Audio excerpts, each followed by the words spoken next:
بعض ایسے ہیں کہ دعا کرتے ہیں کہ پروردگار ہم کو دنیا میں بھی نعمت عطا فرما اور آخرت میں بھی نعمت بخشیو اور دوزخ کے عذاب سے محفوظ رکھیو۔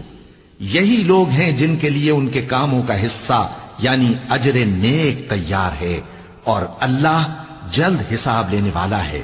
اور قیام منی کے دنوں میں جو گنتی کے دن ہیں اللہ کو یاد کرو، اگر کوئی جلدی کرے اور 2 ہی دن میں چل دے تو اس پر بھی کچھ گناہ نہیں، اور جو بات تک ٹھہرا رہے اس پر بھی کچھ گناہ نہیں۔ یہ باتیں اس شخص کے لیے ہیں جو اللہ سے ڈرے، اور تم لوگ اللہ سے ڈرتے رہو اور جان رکھو کہ تم سب اس کے پاس جمع کیے جاؤ گے۔ اور کوئی شخص تو ایسا ہے جس کی گفتگو دنیا کی زندگی میں تم کو دلکش معلوم ہوتی ہے، اور وہ اپنے معافی ضمیر پر یعنی اس بات پر جو اس کے دل میں ہے اللہ کو گواہ بناتا ہے، حالانکہ وہ سخت جھگڑالو ہے۔ اور جب پیٹ پھیر کر چلا جاتا ہے تو زمین میں دوڑتا پھرتا ہے تاکہ اس میں فتنہ انگیزی کرے اور کھیتی کو برباد اور انسانوں اور حیوانوں کی نسل کو نابود کر دے، اور اللہ فتنہ انگیزی کو پسند نہیں کرتا۔